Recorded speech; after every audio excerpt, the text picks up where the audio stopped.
The new channel.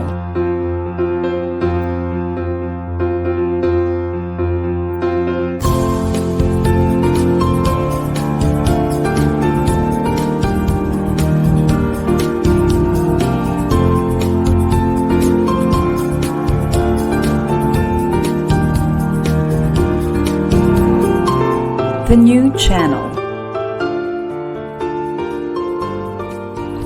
Hashtag TNCNow.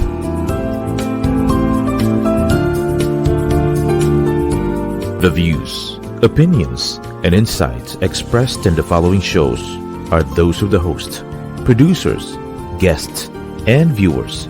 They do not necessarily reflect the position of the channel. Viewer discretion is advised.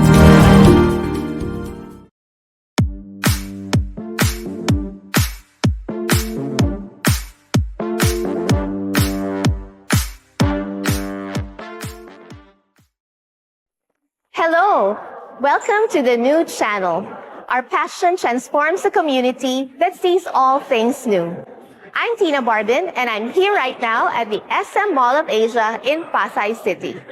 Welcome to part 1 of the 3-part special of Are You Hungry PH on TNC Express.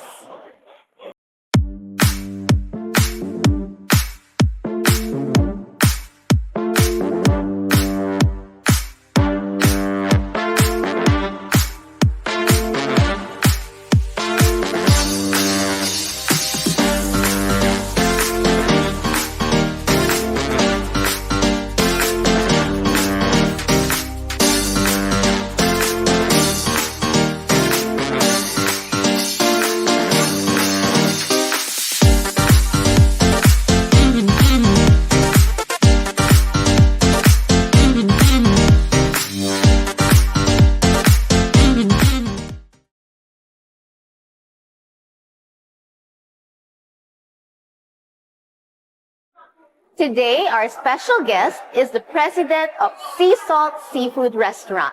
So let's all welcome Miss Amy Uy. Amy, welcome to the show. Nice to see you. Nice to see you. Thank you for having us here. Yeah, thank you for letting us visit your restaurant. Okay, I want to ask you, Amy, because I know for a fact that before you joined or before you ventured into the restaurant business, you were actually with media. Oh, yeah. So what made you decide to shift to the restaurant business? Well, this was back in 2006. I've been with a major broadcasting network for quite some time. My husband and I were holding regular 9-to-5 jobs. But at the same time, we had a side racket. Parang it's the food business, which we also parang kumbaga inherited. But it was running on its own. Even with us having our own 9-to-5 jobs. But there came a point na parang yung side racket namin, mas malaki na yung kinikita namin from that food business. Doing much better. Doing much better. So, nag-decide kami na one of us had to give up his job, or her job, and manage the food business. Focus on it para mas mapalaki pa namin. Okay. But at the same time, we also had para lang mabalance ko pa na I was a writer before. So, para I can find a balance, I was also writing about food naman. Oh, okay. So, parang I was in the food industry. And writing about food. That's good. A good combination. It was a good balance. So, okay. Okay. So, you decided to set up Sea Salt, Right. the restaurant. So, can you tell me the meaning behind the Sea Salt? Because I understand there's a meaning behind the name. Yes, there's a meaning behind it. That's why if you look at our logo, it's sea and then slash That's right. salt. Yeah. So, sea, it's just like our, parang personal na lang namin na it's our guide na parang sea it stands for all the traditional Filipino dishes that we have grown up to love. Mga sinigang, mga inihaw, mga pinirito. So, in adobo, we also have in adobo, kilaw. Okay. So, parang if you look at our menu, that's the sea part. But at the same time, we wanted to create new versions of serving seafood. And that's the salt part. Okay. And initially, we were looking at parang, let's give it a modern Asian twist. So yung halimbawa, like we have sinigang na salmon belly. That's the sea part. It's a traditional or the usual way that we serve the sinigang. But at the same time, we have something different like the salmon in a honey soy, which is served in a different way. Para people experience the same type of seafood protein but in different ways. Okay. Kumbaga, hindi sila magsasawa kasi iba-iba yung nakikita nila sa menu. Correct. Okay, that's nice. So, what's the inspiration behind Sea Salt Restaurant? The inspiration is really, we wanted to create a new kind of way to enjoy seafood. And we wanted people to experience it in a more fun way. Okay. Kasi di ba minsan yung mga bata ayaw ng seafood. So most of them would prefer like mga pork dishes, mga ganyan. So when you go to a restaurant, the tendency is we only attract like a seafood restaurant like kami, before, traditionally, we would attract the older crowd. Like us. Okay. Like us. But now, with more people becoming exposed to like what you see on YouTube, and then because of our travels, we're able to go to different places and experience the food there, kailangan mabigyan na natin ng ganong klaseng experience yung mga, not just the younger crowds, but also the older people who normally go to malls like. That's right. Because actually, every food lover, they're more picky now than before because ang dami na nila nakikita online, right? Correct. Okay. And you know, I'm looking at your menu and nakakagutom, 'di ba? So, siguro let's go and taste na the dishes that you serve. Tara, kain tayo. All right. Okay, food lovers, papunta na tayo sa mas exciting part. So, ito na yung food. So, Ami, titikman na natin ang food. Yes. Okay, so I understand that here in Sea Salt, aside from serving traditional seafood dishes, the ones that Filipinos have grown to love, you also serve them with an Asian twist to its flavor. Right. That's the salt part actually of sea salt. Okay, yes. So, like this one, we have what we call the KFC. It's KFC. Korean Fried Calamari. Okay. Korean Fried Calamari. Yeah. So that's one of our best sellers. Okay. And which is the and I'll taste it. non-traditional Yes. way of serving seafood. Basically, it's our take on the popular Korean fried chicken that you drink with lots of beer. You're familiar with that. Parang pulutan. Parang pulutan. But this time around, we used the squid as the protein instead of chicken. Because when you slice the squid, it's really very tender. But when you put batter in it, or you put it in batter and then you heat it up, you fry it in oil, it turns very, very crispy. So that's the one that we toss in our Korean gochujang sauce. And it's very, taste the sweetness and slightly spicy and salty. And salty. Ang sarap. Ang sarap talaga. It's our take on the Korean trend. Okay. Mga K-pop and inspired by all of the K-dramas. Okay, yeah. It does taste good. Right. Okay, so mamaya ubusin ko yan. Okay, aside from the squid dishes, you also have tuna dishes. Can you tell us more about the Asian food-inspired tuna dishes that you have? Right. Here we have what we call the Tuna Katsu. Tuna Katsu. This is the Tuna Katsu. Right. It's a breaded tuna, but what it's more of, well, technically it's a tuna menchi katsu, which is menchi in Japanese is minced or brown. Okay. So it's a brown tuna, and then we made it into a patty, and then again we put it in breading and then fried, no? Tapos parang ganun din. It's the same as the Korean fried calamari. This one naman is our Japanese inspired dish. And this one is very special because it's my son who's actually the one behind the concept of the Tuna Katsu. Because he watched, during the pandemic, he watched a lot of mga YouTube videos, mga food videos, and he was very inspired by all the Japanese food that he could see. So yung the recipes that you use for your dishes, some of them are inspired by what your son saw online. Oo. Okay. Kasi he's really the one behind all of the new dishes. Okay. But meron ba kayong mga family recipe that you're also using? Or talagang you just came up with special recipes when you opened the restaurant?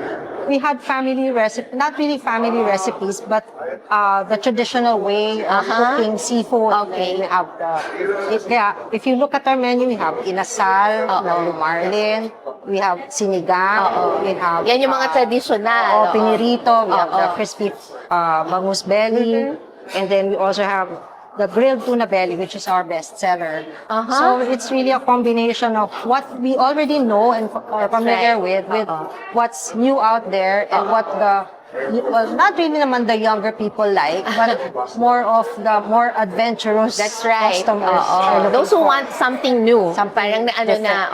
So, we already tried this one, the Korean Fried Calamari. And then we have the Tuna Katsu, which I will also try, by the way.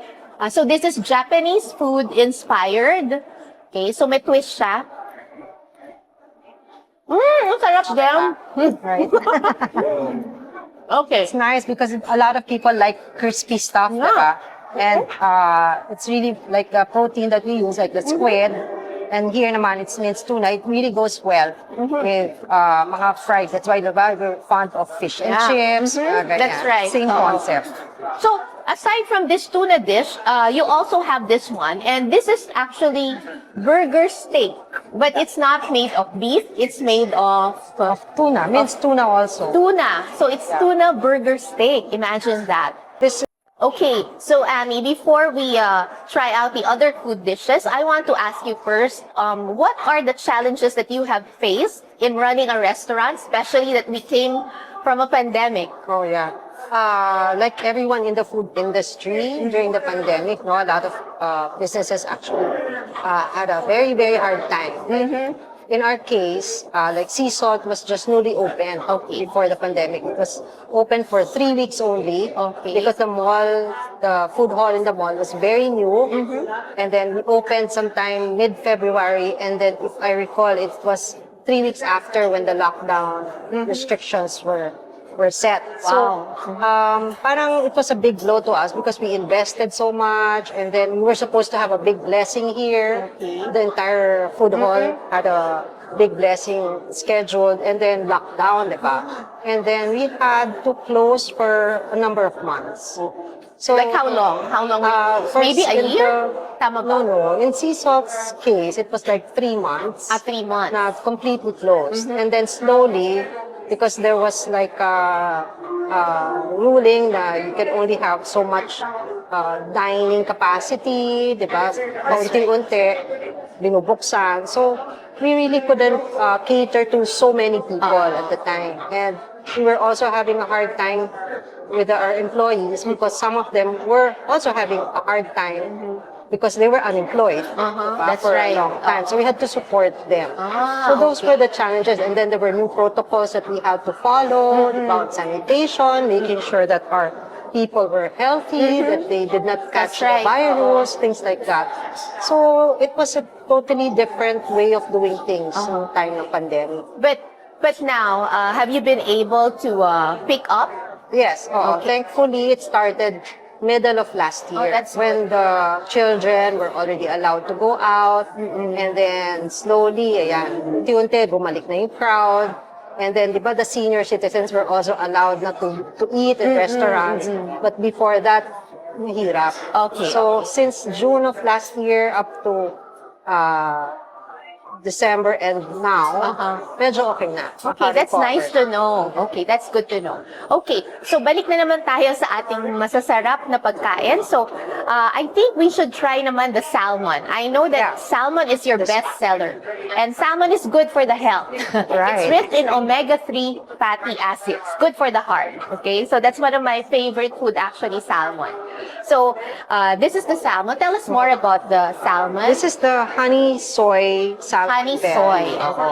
Actually, we had a chef consultant who thought of doing several dishes served like a sizzling plate style.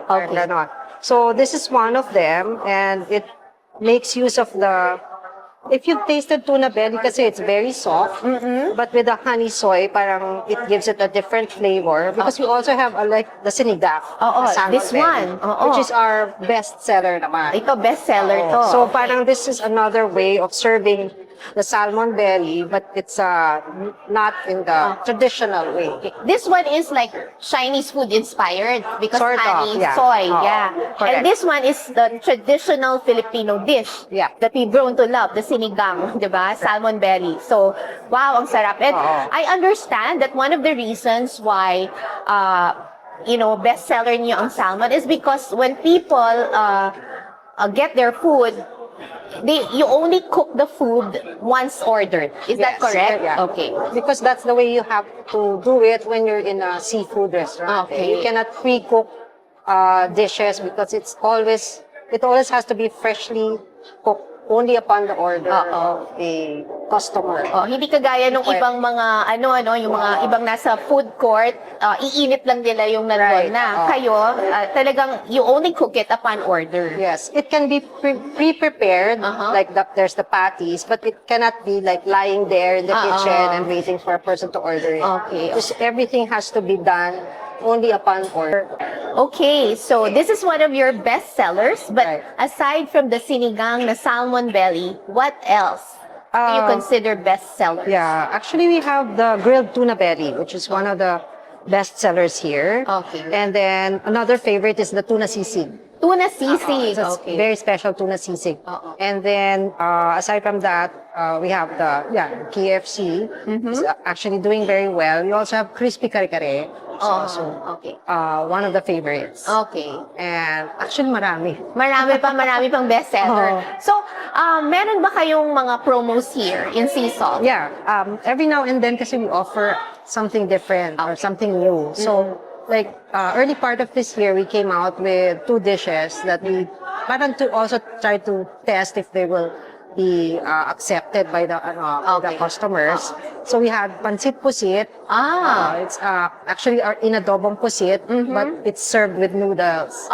Okay. Kasi I also write about food eh. And then I okay. sent a little backstory about that is I sent my editor, Nikki Phoenix, is Okay. my editor. I sent her for Christmas a tub of my adobong pusit, of our adobong pusit. And then she told me, She loved it. She loved it. And she said, why don't you put it on noodles? And then, kasi kaya in pala. Cavite, they have a dish which is pancit pusit. Okay. In Exciting. Cavite, they also call it pancit chocot and sutinta. Ganun pala yung history. So, Okay. sabi ko, sige, we'll give it a try. And then last January, we launched it as part of our like seaworthy. Kasi diba pag January, Seaworthy meals. Kasi diba pag January, people tend to go on a diet. Yeah, because they ate too much Right. Christmas So, season. Sabi ko, sige, let's try to offer something new, the pancit pusit. And then, the other one is the crispy crablets. Okay. Parang talangka? Ito ba yun? Yes, Talangka. oo. Okay. But there's a twist to it. It's your crispy talangka. But the dip, we offer it with 2 dips. One is the usual, di ba, mahilig tayo yung malutong, gusto natin isaw-saw sa suka. Suka, that's right. So there's one na parang a vinegar dip, and then the other one is like inspired by the chili crab of Singapore. Wow. So yung sauce nun, yun yung isang sauce na, or the dip, the other dip for the crispy crablets. So they can like request for both dip? Now we offer with both dips. With both dips. So you have a choice. That's exciting. So yun yung mga new stuff. Okay, so yun yung mga squid dishes nyo. How about fish? Do you still have other fish dishes? Yes, we have the crispy fried kare-kare, crispy fish kare-kare, sorry. Okay. And then we also have the Inasal na Blue Marlin. Okay. This one? Right. Okay. And then we also have fish and chips.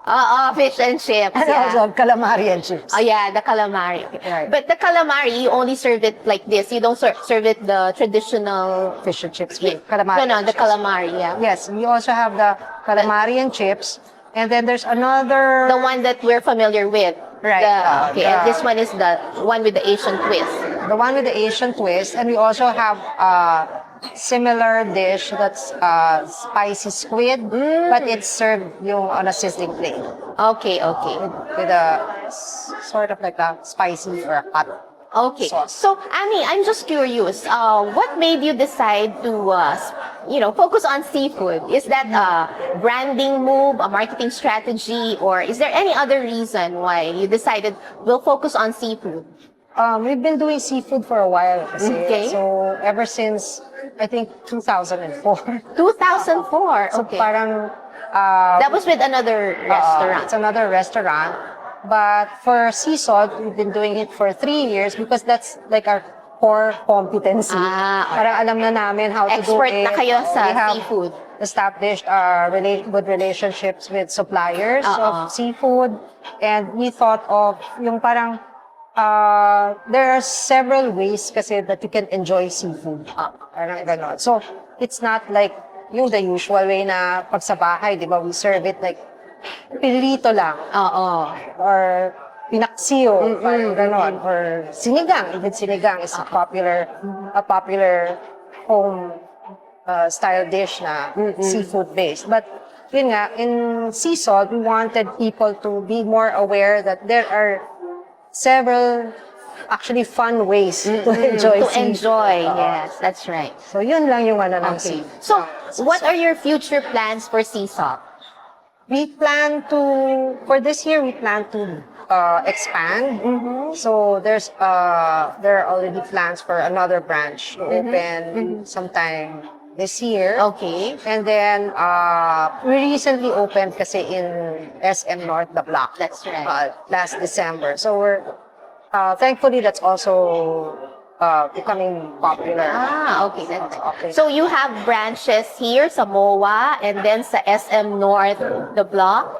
And then, can you say na the area? Not yet. Not yet. Secret pa daw. Thank you so much, Ami, for guesting on our show and for letting me taste all this yummy food and for talking about sea salt. Yeah, thank you also, Tina. It's our pleasure. Yeah, and I wish you more success in your business.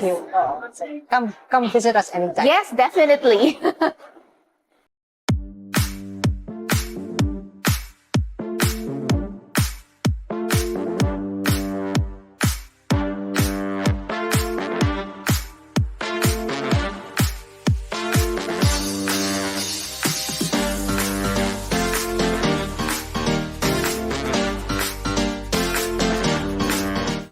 So, if you're craving for seafood, make sure to visit Sea Salt Seafood Restaurant.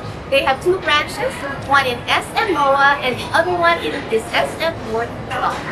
And I'd also like to say thank you to my friends at David Salon White Plains branch. Thank you for my hair and makeup cream.